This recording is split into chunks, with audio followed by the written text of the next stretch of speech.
أهلا بيكم في بودكاست أهلا، البودكاست اللي فيه بنتقابل مع ناس جايز تعرفهم وجايز لأ. الحلقة دي مميزة شوية، اسمها أهلا في يوم. بنتكلم عن يوم حصل فيه حدث غير حياتك، شقلب خططك، قسم عمرك قبل وبعد، وخلاك تشوف ربنا والناس والدنيا بشكل مختلف. يوم استخدمه ربنا لتغييرك وسمح بيه لتشكيلك. بنصلي إن اللي حصل في يوم مع ضيوفنا يفرق في يومك. واسمع الانترو.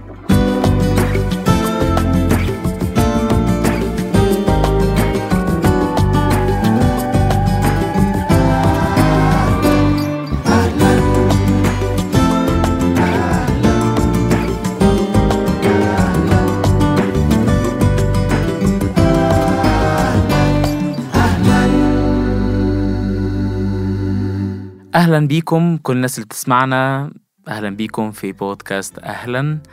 احنا النهاردة أول حلقة في لاين جديد، أو يعني خط جديد كده في البودكاست. بنتكلم فيه زي ما انتوا سمعتوا الانترو عن يوم في حياة ناس غيرت فيها وغيرت في حياتها، وكان زي مفترق طرق كده. وده اللي بيشكل في الحياة وبيبقى محطة من محطات تشكيل ربنا لحياتنا، وفي الإناء اللي في إيده كفخاري. فالنهاردة أنا معايا بنت، وأنا مش بجيب بنات كتير في البودكاست، وناس بتقولي وانت بقى كل ضيوفك رجالة، بس يا جماعة ما نعمل إيه طيب. لكن معايا النهاردة ساندرا جرجس. أهلا ساندرا. هاي سمير، إيه الأخبار؟ تمام اشكر ربنا. انا عارف ان انت قلتي لي ان عندك مشكله مع المايك، اتمنى دلوقتي الموضوع يبقى احسن. بيتحسن. ما تخافيش. ساندرا، احنا تعرفنا على بعض ازاي؟ في مؤتمر توجذر. ايوه، بتاع الجمعيات صح؟ ومن ساعتها بقى خلاص بقيت اروح اسوان ما تعبرنيش وابعت لها مسج ما تقعد بالايام. ليه بس كده؟ لا ساندرا من الناس فعلا الحبوبه اللي بتحب الناس، وعندها دوائر من الصداقات والعلاقات كبير، وده شيء جميل.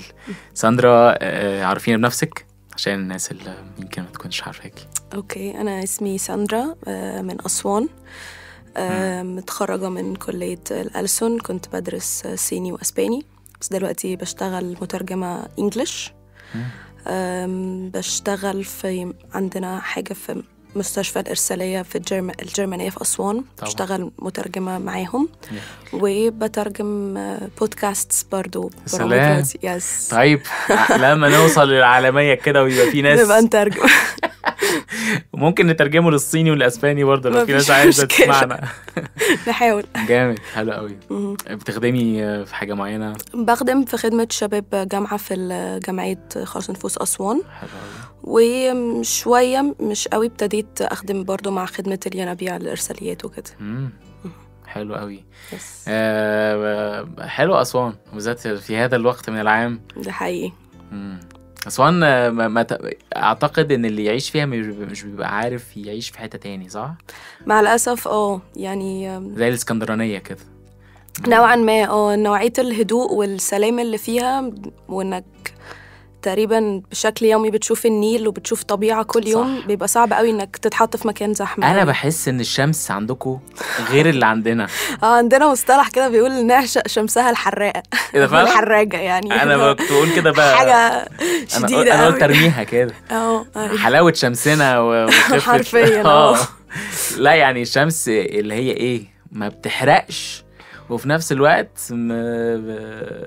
تدفي، يعني تدفي كده في هذا الموسم من السنة، مش طول السنة. لكن بعد كده بقى بتبقى صعبة. لا في الصيف مميت طبعا. نايس. ببتدي دايما مع اللي بقابله، وبالذات طبعا لو صحابي فالموضوع بيبقى اسهل شوية. قوليلي بتفكري في ايه هنا والآن؟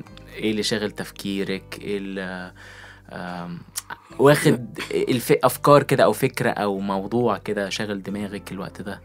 اوكي. اليومين دول يعني بشكل كبير أكبر حاجة أكتر واخدة على حيز الموضوع ده، وبدأ من السنة اللي فاتت، هي فكرة الإرساليات والتحرك already عملت كده مرتين السنة اللي فاتوا، وربنا شغال يتكلم أكتر على الفكرة دي السنة دي برضو، فببتدي شوية أتعلم شوية أكبر مع نفسي، عشان واجهت شوية مشاكل في السفريات اللي فاتوا. كان أنا أتكلم يعني، وإن يبقى عندي ثقة أكتر في الإعلان عن ربنا. بتهزري شوية انت عندك مشاكل في الثقة؟ يعني مش في الثقة بس في الكلام، فتح الموضوع يعني، بالذات مع ثقافات مختلفة. أوكي. يعني الموضوع بيبقى مختلف شوية. يعني آخر مرة سافرت كان لبنان، فشوية ما عرفتش انجيج أو ارتبط قوي بالثقافة اللبنانيين أو السوريين. قلبي أكتر متحرك ناحية الأفارقة، فبعرف أفتح مواضيع أكتر، يمكن عشان هم أقرب لنا شوية. في أسوان بنتعامل مع النوبة والسودانيين بشكل أكبر، فدول سهل أخش أتكلم معاهم أكتر يعني. بس فربنا شوية بيتكلم أكتر على الوقت ده السنة دي، وأهو بنحاول نتحرك. جميل. حلو قوي. ساندرا، احنا هنا بنحكي عن يوم حصل فرق في الحياة، وأنا من أول ما سمعت اليوم ده منك لما تعرفنا على بعض في المؤتمر، وأنا طبعا فتحت بقي وحسيت إن أنا مدلل واتولدت في بقي معلقة ذهب. احكي لي واحكي لنا يعني أكتر، أنا برضو معرفش كل التفاصيل أوكي. عن اليوم.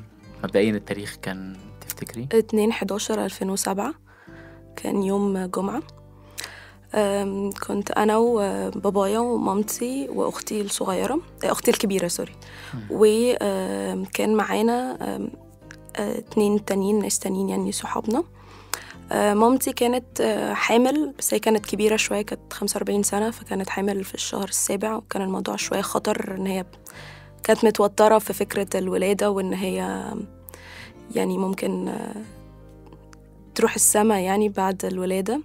فتحركنا نروح كنيسة في مركز من مراكز أسوان اسمه كومومبو، نحضر فيه يعني القداس. عيلتي كانت أرثوذكس، فرحنا نحضر القداس.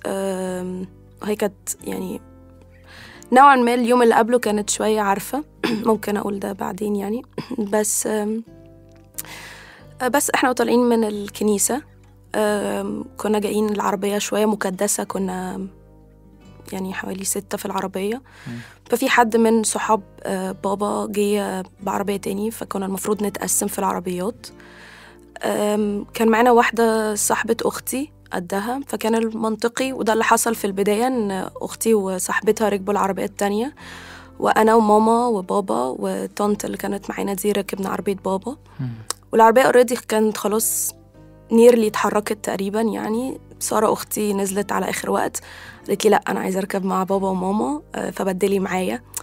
فما فهمتش، قلت لها يعني صاحبتك في العربية التانية، انتي ليه بتبدلي معايا؟ يعني قعدي مع صاحبتك. قالت لي لأ أنا مش مرتاحة وعايزة أركب مع بابا وماما. فبدلنا على آخر ثانيتين يعني، العربيات وقفت وبدلنا. وبعد كده بابا اتحرك في طريق مختلف، فأنا في العربية التانية عدينا زي خط سكة حديد، واتصلنا ببابا بنقول له يعني انت مشيت غلط، فلف وارجع وعدي خط السكة الحديد ده.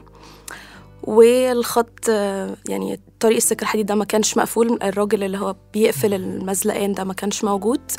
فهم بيعدوا القطر جه وخبط العربية. ما كانش في حد يعني عايش أو سليم يعني بأجزائه الكاملة غير أختي. بس هي كان عندها نزيف في المخ، وتوفت في المستشفى بعدها بساعتين يعني. بس أنا عرفت الخبر بعدها بأسبوع، ما كانوش راضين يقولوا لي يعني. وبس يعني ما كنتش مدركة خالص، حتى بعد ما أنا فاكرة موقف إني بعد ما شفت اللي حصل يعني، كنت في العربية وأنكل ده راح نزل بسرعة عشان يشوف اللي حصل. أنا كان حصل لي مشكلة أنا وصغيرة قبلها، أني كنت وقعت قبل كده، فحصل مشكلة في ظهري، فكانت بتعمل لي شوية، مش عارفة التفسير العلمي، بس شوية شلل مفاجئ، مش بعرف أتحرك خالص ولا أتكلم أو أنطق. فأنا بلف برضو تقريبا عشان أشوف من ورا في الإزاز يعني بتاع العربية اللي بيحصل، حصل لي نفس الحاجة، فمعرفتش أتحرك ولا أنده على حد، والعربية بتاعتنا كانت بتقع في الترع، فما كنتش عارفة أرفع فرامل اليد ولا أزعق على حد، يا جماعة الحقوني. أنت كنت كام سنة؟ أنا بنزل كنت 9 سنين. بس يعني أشكر ربنا في حد ابتدى يلاحظ إن العربية بتاعتنا كمان بتقع يعني، فحد جه بسرعة ورفع فرامل اليد وابتديت أستوعب وأنزل. برضه ما كنتش لسه مدركة اللي بيحصل، مع إني مشيت خط السكة الحديد ده كان تحته ترعة، فمشيت على القضبان، ما كانش الطريق ممهد. يعني مش عايزة أقول الحاجات تبقى بتضايق قوي اللي بيسمع، بس يعني أنا شفت الأشلاء يعني والقطع بتاعة الجسم، بس برضه ما كنتش لسه مدركة. فابتديت أتصل بجدي وخالي، قلت لهم أنا عايزة تليفون، عايزة أتصل بيهم. فاتصلت بيهم قلت لهم إحنا عملنا حادثة وتعالوا كده. يعني كنت لسه شوية متمالكة وعارفة أتصرف وأقول للناس حد يجي، حد يلحق عيلتي يعني. وبعد كده اتحركت على بيت حد يعني من صحاب الناس اللي احنا كنا هنروح لهم، وبرضه ما كنتش لسه مدركة. فقعدت أصلي قول يا رب أنت قادر وأنت تقدر تنقذهم، ولا مفيش حاجة، ولا الدنيا كلها كويسة. وبس بعد كده نزلنا أسوان، ابتديت أدرك بقى وأنا على باب الكنيسة وأنا شايفة بقى السنة دي بتطلع. ابتديت بقى أعد 1 دي طنط، 2 ده بابا، 3 ده ماما. فمع كل صندوق بيطلع ابتديت أدرك لأ هما يعني خلاص مش موجودين. وسارة طبعا توفت بعدها ب2 ساعات، فما حضرتش يعني الوقت بتاعها، وعرفت بعدها بأسبوع. وهم اوريدي يعني لما شافوا الدنيا متوترة شوية والناس كلها بتصرخ في وش طفلة ده كان موضوع متعب يعني. ففي حد يعني من صحاب ماما يعني في الشغل أخدني ووداني يعني مدرسة الأحد ساعتها في الجمعية، كان يوم جمعة. وبس بعد كده قعدت أسبوع عندهم، وشوية شوية ابتدى الإدراك يطلع يعني، ما كانش أكيد في الأول طالع. بس ده في المختصر.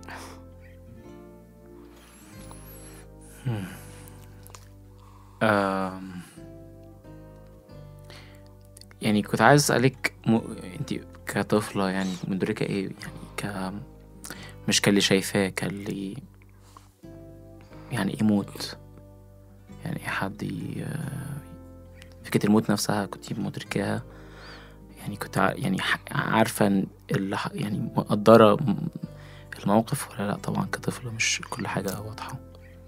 مش قادرة افتكر قوي، بس يعني انا فاكرة ان اقرب حد توفى او مات من قبلها كانت جدتي. كنت شوية صغيرة بس ما كنتش فاهمة قوي يعني ايه اللي بيحصل، او انا مش هشوفها بعد كده، وتعايشت مع الموضوع عادي. بس طبعا ان اسرتي كلها ده كان الموضوع شوية مش مفهوم. يمكن في الاول كنت ملهية طفلة بقى، الناس كانت بتحاول تدلعها، تفسحها، تجيب لها هدايا، ناس كتيرة كانت بتسأل، ناس كتيرة كانت بتيجي. الإدراك شوية ابتدى يعني بعدها، ممكن مش قادرة افتكر بالظبط، بس ممكن 1-2 لما الدنيا ابتدت ترجع للمجرى الطبيعي بتاعها وتغير المكان، اني اتحركت وما بقتش عايشة في بيتنا اللي انا متعودة عليه ومع الناس اللي انا متعودة عليها. الروتين، لما الروتين اتغير ابتديت أدرك يعني الأطفال شوية بيحبوا الاستقرار، فلما الاستقرار ده حصل فيه لخبطة ابتديت أفهم لا أنا مش هشوفهم تاني، لا أنا مش هيحصل تاني. مع إن كان في البداية شوية رسائل أو يعني أحلام كانت بتبقى واضحة وصريحة، إني بشوفهم وأكني قادرة ألمسهم قوي في الحلم، وقادرة قوي أحضن في حلم حلمت كنت قادرة أحضن قوي ماما فيه، وكنت بعيط أكني بعيط في الحقيقة، إحساس الشخص اللي هو بيعيط في الحلم بيعيط في الحقيقة.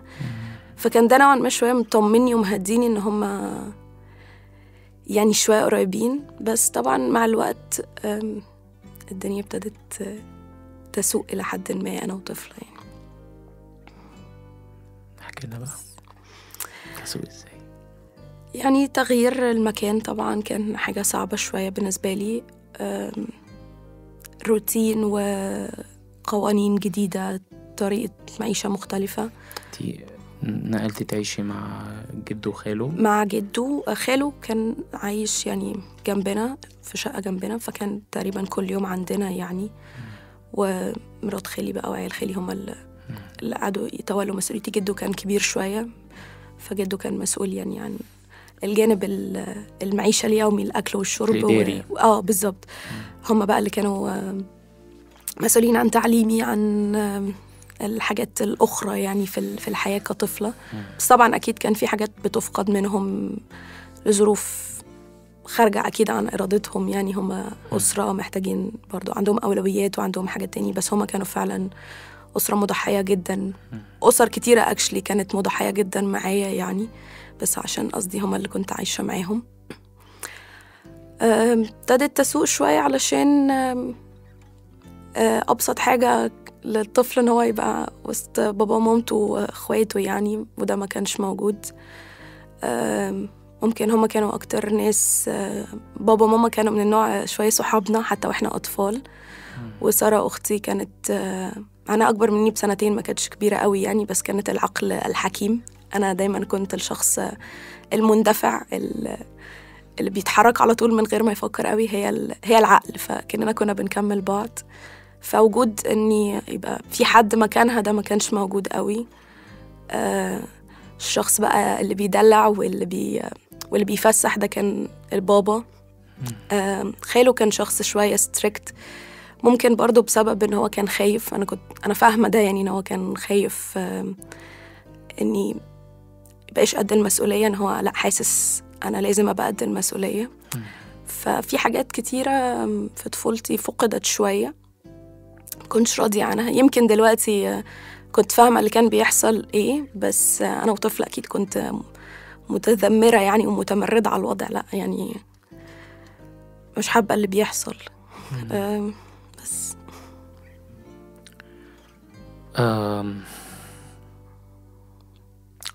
تعالي نحكي على النهاردة احنا شايفين الموضوع ده ازاي. يعني من كلامك فاهم انه وانت صغيرة طبعا اكيد مش ابعاد الموضوع، في ابعاد طبعا مفهومة ساعتها، الألم، الفقدان، ان ما عنديش بابا وماما. يعني بغض النظر هما كانوا بيعملوا ايه، بس ان انا ما عنديش بابا وماما اصلا ده في حد ذاته حاجة صعبة. بس مع الوقت بيبقى فيه ابعاد اكتر بتزيد، لاني بفهم اكتر وبأدرك اكتر الحياة عامة. فالموضوع ده كمل معاك ازاي لغاية ما كبرتي بدي النهاردة مثلا؟ يعني ايه اللي بيكبر؟ ايه اللي بيكبر في الموضوع ده؟ ايه اللي بتحساه عمال يزيد الاحتياج ليه، عمال يزيد أسئلتك فيه؟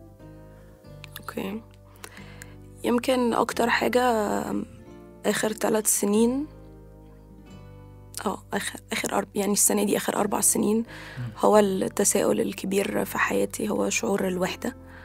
لاني جده راح السما في سنة 2020، فأنا رجعت بيتنا يعني بتاع بابا وماما، وبقيت عايشة لوحدي فيه توتالي. فيمكن أكتر حاجة احتياج كل شوية بيزيد هو شعور الوحدة، أنه يعني كل الناس حتى وهي كبيرة لسه عندهم بابا وماما يقدروا، حتى لو هم عايشين لوحدهم، يقدروا يرجعوا لهم في أي وقت، يقدروا يشاركوهم بحياتهم اليومية. أنا مش بعرف أعمل ده قوي.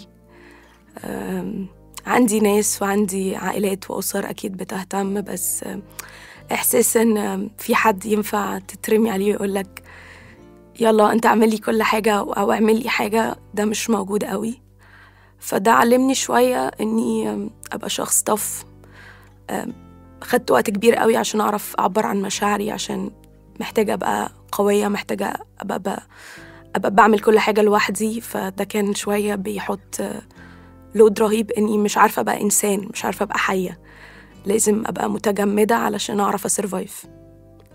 فده أكتر حاجة مكملة شوية، وأكتر حاجة بصارع فيها مع ربنا وبصلي بيها يعني. إزاي ده انعكس على علاقتك بربنا؟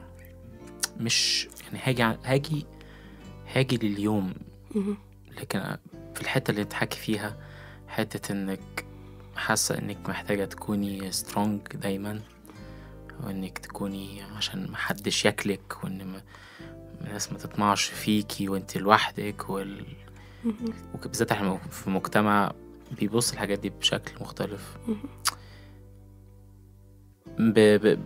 شايفة انه كمان انا ببص لربنا يا اما في ناس، خليني اشرحها اكتر، يا اما الناس تبص على ربنا مش بس حتى لو بنت، يعني حتى لو ولد حاسس ان هو مستضعف الضعيف يعني في المنظومه، ان هو يبص لربنا لا انا محتاج اكون انا محتاج هاخدها بدراعي. ربنا ده بتاع الناس الضعفاء او بتاع الناس الغلابه اللي لا حول لهم ولا قوه، وانا مش ناوي اكون ولا حول لي ولا قوه. انا اتربيت اصلا على كده، يعني انا اتربيت من طفولتي، مش انا يعني انت زي في حالتك، يعني انا اوريدي انت اتربيتي انك بيقولوا لك لا انت شكلك هتعيش لوحدك العمر كله، فبيمهدوا لك انه ايه، لا انت من غير سند وانت السند بتاع نفسك. انا معرفش بالافوار اللي انا بقولها دي ولا لا، بس ده بيخلينا برضو مش عارفين نستقبل سندة ربنا لينا. انا بحس كده، بحس انه احنا ساعات بنحس ان احنا اللي هنكمل فيها، احنا اللي هنعيشها بدراعنا، احنا مفيش حد هينفعني في الدنيا وده كمان مش بس على ربنا لكن كمان على الناس. بينعكس على ان انا مش هقبل قوي او مش هعتمد قوي على سندة الناس ليا، سندة اخواتي في الكنيسة او في الجروب اللي بيسندني روحيا. يا اما بقى الناحية التانية لا ده انا محتاجاك اكتر، ده انا محتاجاك جامد بقى، ده انا محتاجاك اكتر من اي حد طبيعي عايش طبيعي حواليا او حياته كانت طبيعية. فهماني؟ فاهمك. يعني اعتقد لا هي الناحية التانية، ومع مش عايزة يعني هي مش جدعانة مني خالص ولا بدراعي، بس اعتقد ربنا كان مصر قوي ان هو يخلق ناس في حياتي من انا وصغيرة تقدر تكبرني في الحتة دي وتصلي لي وتنميني في حتة انه لا الحاجة الى واحد، يعني مش الناس ومش الظروف، ومش عشان شخص عنده بابا وماما فهو التاني ده لا خلاص هيتفرم، يعني لا عادي، ممكن الشخص التاني اللي عنده بابا وماما يبقى متألم اكتر من اللي ما عندوش بابا وماما يعني. طبعا. فوجود قادة ليا منهم سوزي مثلا، انت اكيد عارفها، كانت حد مؤثر قوي في حياتي، وكانت طول الوقت بترمي عيني على ربنا انه لا هو احنا مش هنعرف نعيش من غيره، هو الاساس، الناس مهمة والأسرة مهمة، احتياج اساسي وجود حد شخصي او يعني جسديا موجود معايا، بس ربنا هو اول حاجة. مع وجود ناس كتيرة قوي كانت بتصلي لي وبتزرعني في الكنيسة من انا وصغيرة، الاحتياج موجود، الستراجل او المعافرة لسه موجودة، ولسه اوقات كتير قوي بتخانق مع ربنا، طب هو اشمعنى انا، طب هو ليه؟ بس التساؤل شوية ابتدى يخف عن وقت فات، انه بالعكس حاسة ان هو بيبتدي يعلمني ثقي فيا، شوفيني انا الاول، انا هقدر اعمل ايه وهجيب لك ناس، يعني انا مش عايزك تبقي لوحدك، انا اله علاقاتي، بحب العلاقات، وواثق اني مجهز لك حاجات كتيرة قوي، واوريدي انا حاطك في وسط مجموعات كتيرة قوي، بس بصي علينا الاول، ما تعتمديش بس على نظرة الناس ليكي انك حد فقد بابا ومامته فالناس بص عليكي باهتمام شديد قوي، حتى لو الاهتمام ده موجود خليكي بص عليا انا، ولما الاهتمام يروح فخليكي بص عليا انا برضو. فده اكتر حاجة ربنا حتى بيكلمني فيها الوقت ده، مع الذكرى السنوية 16 كانت لبابايا ومامتي 2/11 اللي فاتوا، وساعتها نزلت بوست على الفيسبوك. كل سنة كنت بتعود اني انزل، مش عشان يعني اتمنظر بالفكرة، بس بحس ان في ناس كتيرة قوي واقعة في الحتة دي، وبحس إن ربنا اداني مسؤولية إني أشهد عن اللي عمله معايا، لأنه مش بدراعي ومش جدعانة مني، لكن هو كله من ربنا. بس ساعتها حسيت إن أنا محتاجة أعبر عن الجزء الضعيف اللي في ساندرا. كل سنة بعبر عن الجزء القوي، قد إيه ربنا أمين وقد إيه ربنا قوي، وده حقيقي وده موجود. بس قررت السنة اللي فاتت إني أعبر عن الجزء الضعيف، إنه it's okay إن إحنا نعبر عن مشاعرنا، it's okay إن إحنا نقول إن إحنا ضعفاء، وإن أنا ما بقيتش الشخص القوي اللي قادر يبقى قوي قبل كده. أنا ما بقيتش الشخص اللي عارف يبقى طول الوقت واقف على رجله. بس كل سنة المسج أو الرسالة أو آخر حاجة بكتبها he remains faithful، هو يبقى أميناً. فرغم كل اللخبطة اللي بتحصل هو أمين، حتى لو مشاعري متلخبطة، حتى لو مش عارفة ألمسه، حتى لو في أوقات كتير مش عارفة أشوفه فعلاً وبعاني من ده وبصرخ له أنا عايزة أشوفك، أنا عايزة أحس بيك، أنا ما عنديش حد، ما عنديش غيرك.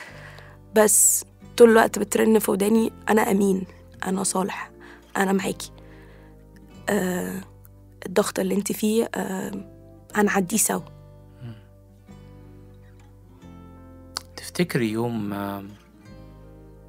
حسيتي بوجود ربنا فيه جامد؟ كتير. في يوم كان فارق في حياتي، واعتقد ده كان التيرنينج بوينت أو نقطة التحول في ساندرا. في 2018 كنت في مدرسة للصلاة، وكان في حد من الخدام كان بيصلي، وأنا نوعاً ما من أنا صغيرة اتحطيت في ستيجما أو وصمة كده إن سنة التعويضات، ربنا هيعوضك، ربنا هيباركك، ربنا هيديكي أضعاف. وده كان حرفياً العكس بيحصل معايا.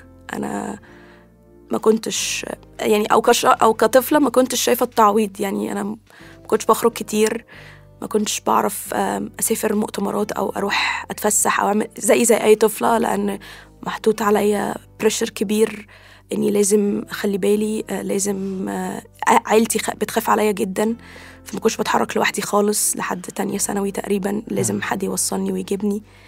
فكان في كل الناس تقول لي ربنا هيعوضك، ربنا هيعوضك، وأنا شايفة العكس يا جماعة. أنا عايشة مع جدي، هو كان حد بيباركني وبيخدمني كتير، بس على وقت إعدادي أو ثانوي ابتديت أنا اللي أخدمه. فأنا شايفة طفلة بتخدم حد كبير، مسؤولة عن حد كبير، مسؤولة عن أن هي تعمله أكل وأن هي تركز أنه يعمله أكل، لأن جدي كان عنده ألزهايمر، مع مذاكرتها، مع حاجتها هي الشخصية، مع بقى يعني الحاجات اليومية اللي المفروض نعملها من أكل وشرب وغسيل وحاجات زي كده ومذاكرة وإنك تبقى كمان كويس مع ربنا. فأنا حاسة إن شخص عنده 30 سنة في جسد 11 سنة أو 10 سنين. طبعا عيلتي كانت بتساعد، بس نوعا ما أنا كنت بشيل حاجات كتير، وكنت حاسة طب هو ليه يعني أنت مش كفاية يعني خدت عيلتي وكمان مشايلني شيلة مش بتاعتي، وأنا مش مسؤولة عن ده، وأنا تعبت already. في 2018 ربنا كان بيتكلم على لسان الشخص ده، وهو حتى كان بيكلمني بشكل واضح قوي إني هويتي كساندرا مش في فلوسي، مش في التعليم، مش في إن عيلتي كانت عيلة مثقفة فأنتي لازم تطلعي دكاترة زيهم أو تطلعي حاجة كبيرة زيهم، مش في المكانة الاجتماعية، مش في إني بطلع من أوائل في المدرسة، ولا في أي حاجة تاني. بس هويتي إني أبوكي. وكان ربنا واضح قوي في الصوت ده، يعني تكفيك نعمتي وهويتي إني أبوكي، مش أكتر من كده. فمن ساعتها وكنت قادرة أبتدي أقول كلمة بابا. كانت تقيلة عليا قوي إن أنا أقول لربنا بابا، كنت بقولها بس ما كنتش مقتنعة بيها، ما كنتش شايفة إنه يعني إيه بابا ياخد كل الحاجات دي من طفلة ويسيبها ويلا عيشي بقى، حاولي شايفة بتغرق ومش مادد إيده. بس ده ما كانش حقيقي، أنا ما كنتش باصة.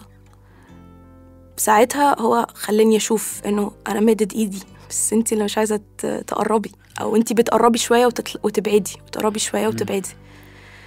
فدركت قوي وساعتها كلمة بابا، إنه هو فعلا أب بيرعى وهو فعلا أب موجود حتى وسط كل الضغوطات دي. لأ، قدرت أشوفه بمنظور مختلف. فده كان التحول ده اللي بدأ أكتر سكة عمق أكتر مع ربنا من ساعتها.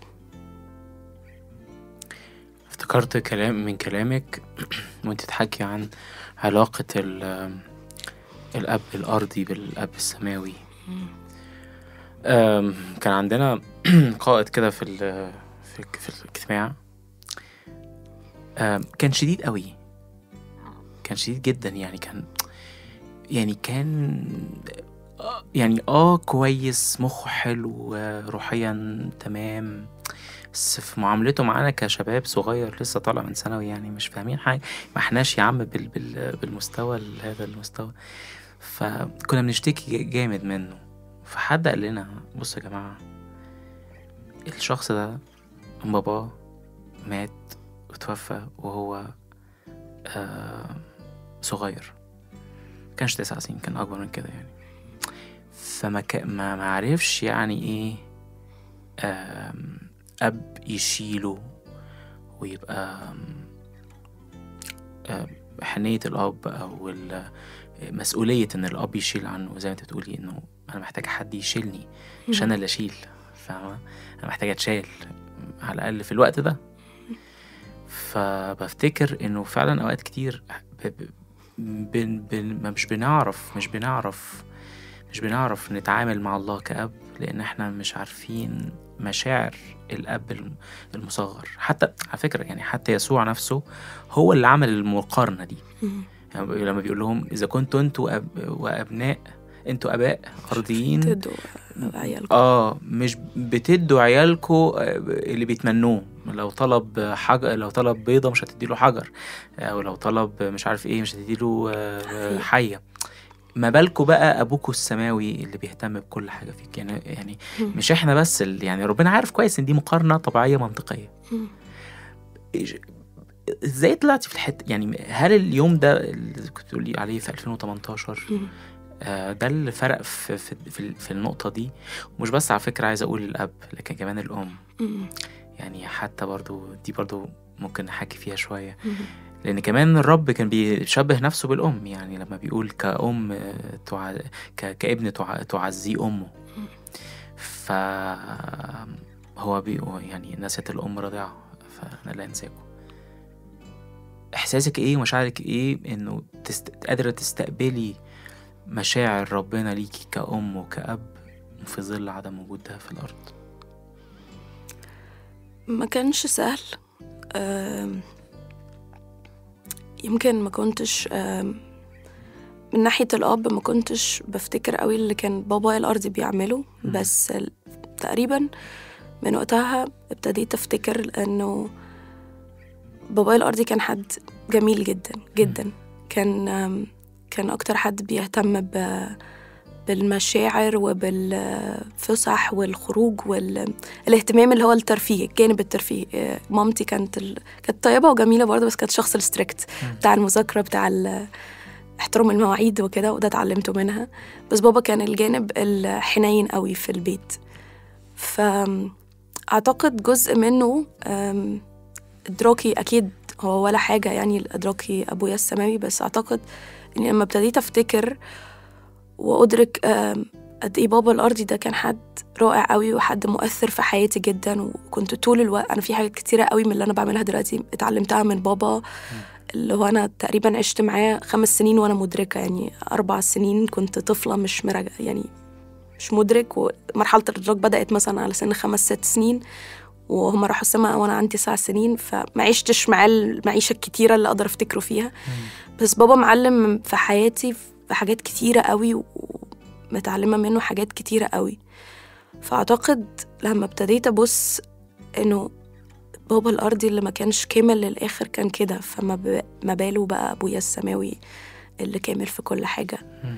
فأعتقد ده شوية لما أنت اتكلمت دلوقتي افتكرت الحتة دي. وجود الأم كان شوية مختلف، أو ما كنتش قادرة افتقده قوي، عشان كان في أمهات كتير في حياتي، منهم سوزي كانت وهي معاها 3 عيال، كانت أم لينا قوي. هي أول حد بدأ تقريبا في أسوان فكرة مجموعة تلمذة للبنات، وإن احنا نقعد ونحكي ونقعد قعدات 1 to 1 مع بعض. فهي حد شكل في حياتي كتير قوي، حد كان مؤثر قوي، وكانت فعلا ماما بتهتم وبترعى حتى لآخر وقت بعد ما سابت أسوان وسافرت. كل سفرياتها وسط كل ضغوطاتها كانت فعلا فكنت قادرة ألمس ناحية الأم قوي منها. وبعدها جت قائدة تانية ليا مارتينا وكملت معايا السكة. فكان تقريبا من أنا صغيرة كان وجود الأم موجود، فما كنتش قادرة أفتقده قوي. عشان كده كان تقيل عليا أكتر إني أشوف الناحية بتاعت بابا مع تعلقي ببابايا الأرضي قوي. يعني أعتقد كله كان بسبب إدراك من ناس هي كانت شوية بشوية بتحول عيني على ربنا. هما اللي اختبروا وداقوا حاجة، فكل شوية بشوية يلا سندرا نبص على الحتة دي، يلا سندرا نكبر في الحتة دي، يلا نتعلم. احترموا قوي مشاعري، واحترموا قوي شعور الفقدان اللي جوايا. يمكن هما أهاليهم موجودة فمش قادرين يتلمسوا معايا بصفة شخصية، بس احترموها قوي وعرفوا يكونوا فعلا ماما قوي ليا. هما الاتنين القادة بتوعي اللي بفتخر بيهم جدا. فقدرت أعدي أعتقد معاهم، وكمان مع مشيتي مع ربنا. عندي سؤال ممكن يكون غلط، مش قصدي شخصي زيادة، بس هو ممكن يكون أصلا غلط، بس مش عارف، أنا هقوله خلاص. لأنك السؤال ده ما ينفعش أسألهولك قوي، لأنك وقت اليوم ده اللي حصل فيه أنت كنتي صغيرة 9 سنين يعني، فأنت لسه مش عارفة شخصيتك أصلا، أو يمكن عارفة، أنا مش عارفة، ممكن يكون غلط، ممكن يكون صح. أوكي. السؤال هو شايفة لو اليوم ده ما حصلش شخصيتك كانت هتبقى هي ساندرا النهاردة؟ بس أنا بقول ليه غلط، لأنك مش عارفة ساندرا وهي 9 سنين قوي كانت هتكمل إزاي، أو يمكن تبقى عارفة ويبقى السؤال صح. أوكي.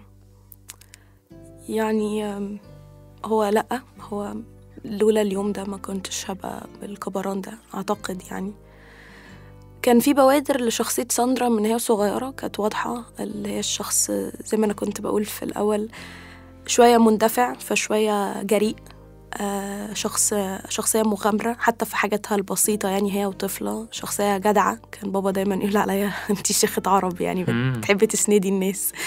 بس أعتقد ده خدته منهم، هم كانوا بيعملوا كده قوي فتعلمته منهم. فكان في بوادر بتقول ساندرا قدام هتبقى شكلها شوية عامل ازاي. بس في الحتة الروحية والكبران مع ربنا أعتقد أني ما كنتش هبقى بترمي عليه بالصورة دي غير هما مش موجودين.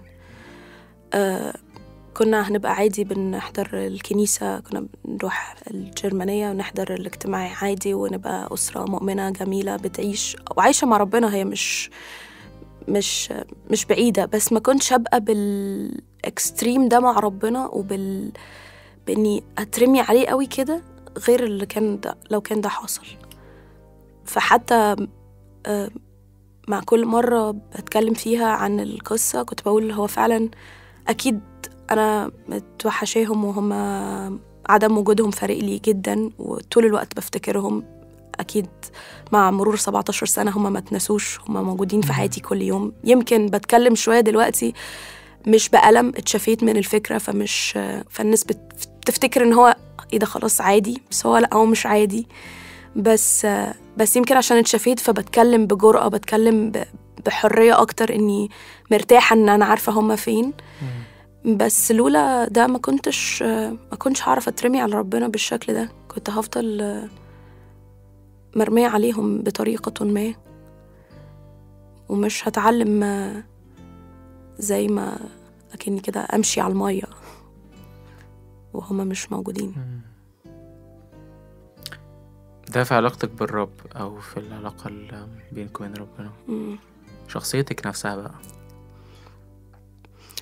شخصيتي قويت أكتر، بس أكيد مرت بمراحل مش لطيفة، ومراحل أكيد تمرد، مراحل عصبية، مراحل أني تساؤلات كتير. ففي حاجات في شخصيتي ما كانتش كويسة، وكنت شخصية عنادية وصعبة شوية، بس أشكر ربنا لوجود القائدتين بتوعي كانوا طول الوقت بينموا ده فيا، وإن إحنا نتعلم ونتطور ونعبر عن مشاعرنا ونعبر عن غضبنا. وربنا بيحترم قوي الحزن، وبيحترم قوي الخوف، بيحترم قوي إن إحنا نتكلم، وإن إحنا نبقى مش أقوياء.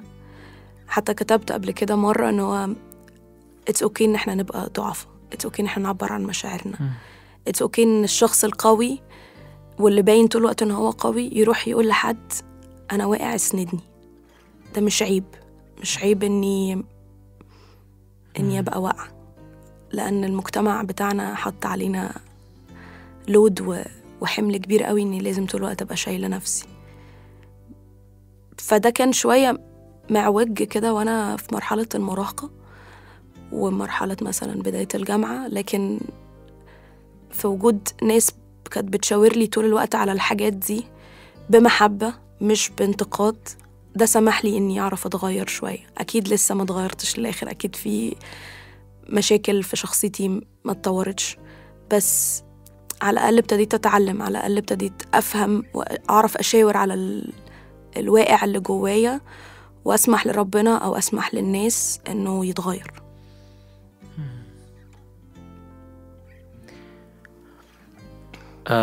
سؤال افتراضي، لو اليوم ده بتفاصيله وباللي ربنا كلمك فيه يتكتب في مقالة مثلا، وانت محتاجة تحطي لها تايتل أو عنوان، هيبقى ايه؟ ممكن تفكري شوية عادي.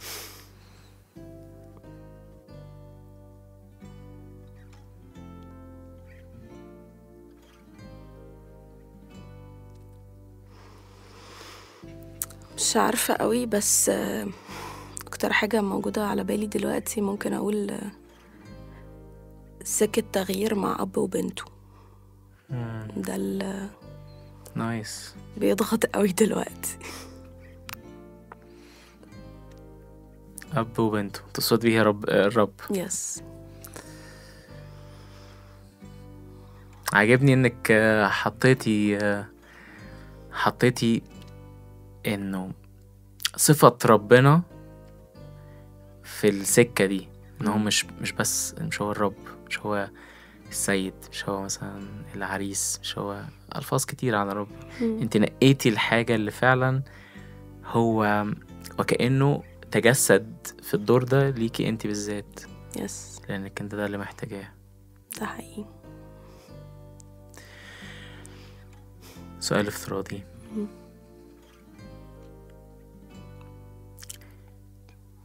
انت كنت قاعدة في أوضة هناك صح؟ قبل ما تيجي الاستوديو هناك. لو في الأوضة دي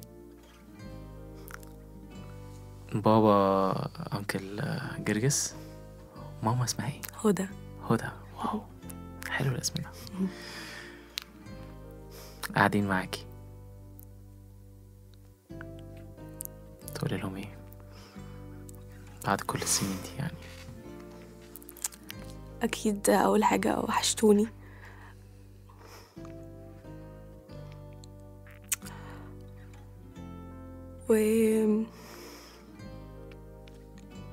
أتمنى أنهم يكونوا فخورين بس باللي حصل في ساندرا يعني، بس أعتقد مفيش كلام قوي يعني، هبقى محتاجة حضنهم أكتر حاجة.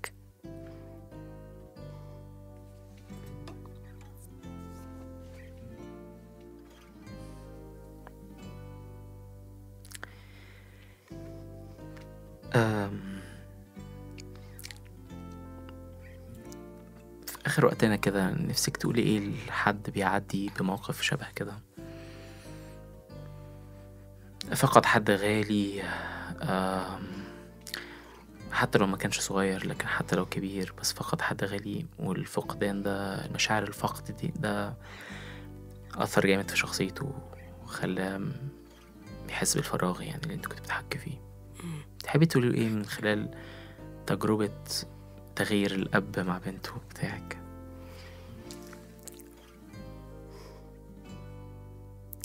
يعني يمكن أكتر حاجة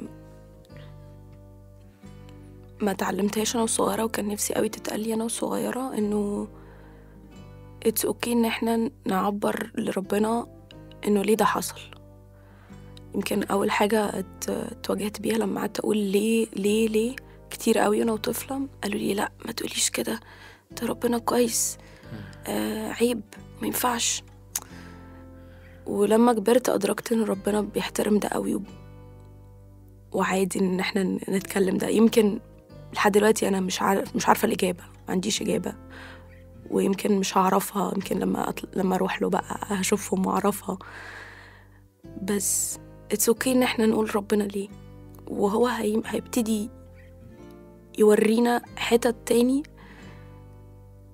ايه اللي ممكن يطلع كويس من الموضوع أو من الحتة اللي حصلت.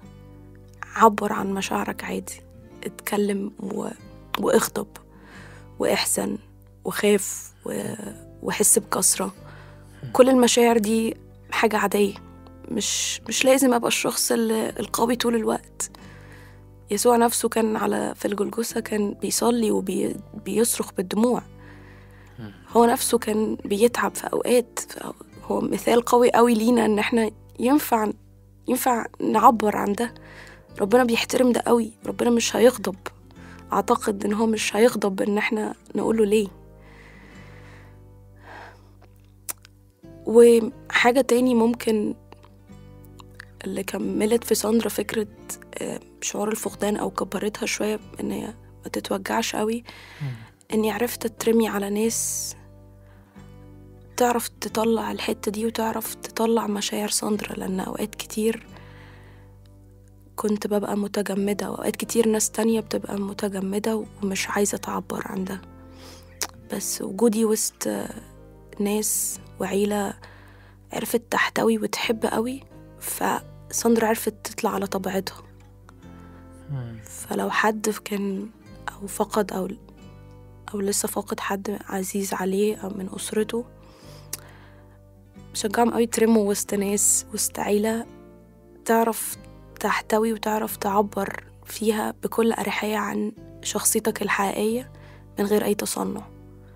لأن دايما بعد فقدان حد عزيز علينا الناس بتبتدي شوية تبص علينا بمنظور إنه يا عيني وربنا معاكي شفقة.